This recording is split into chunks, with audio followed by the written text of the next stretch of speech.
Greetings, team. Welcome back to another episode of Badass Unscripted. Thank you all for joining. So great to see you here.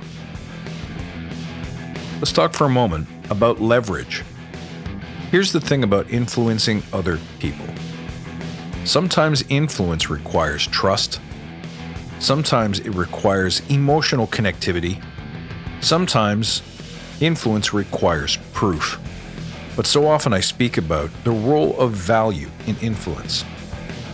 Now here's the reality. You will sometimes encounter, when you're dealing with customers or customers of their customers, people that you can't persuade.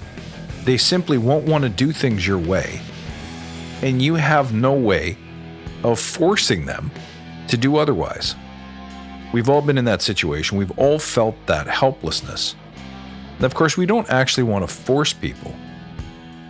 But when you come into an environment and you know there's a better way, and you know you can help, and you know you want to serve, it's difficult when they don't want to hear the message, when they're simply not bought in.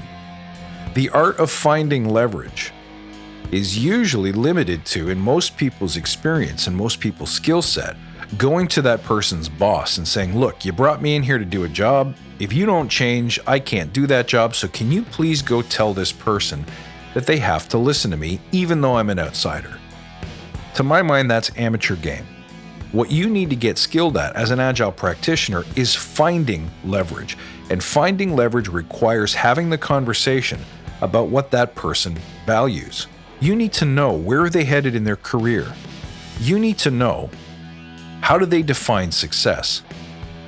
You need to figure out what makes those people feel fulfilled, feel significant, feel loved, and feel safe. So the first thing you need to do is be likable enough to have those kinds of intimate conversations.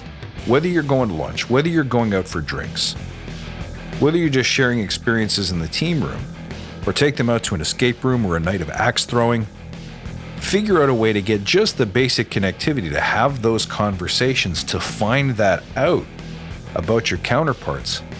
And now you have a chance at finding leverage. And leverage simply means, how are you going to get them more of what they want and less of what they don't?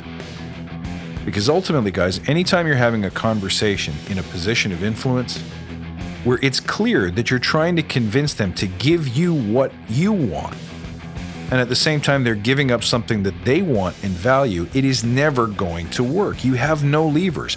The only thing you can do is try to force them by going to their boss, by giving them some other carrot or stick to try to move them into that direction. And it generally isn't going to work.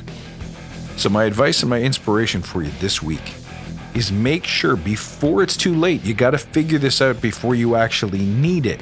Because by the time you need it, you may be in conflict and you may not be able to have open and trusting communications.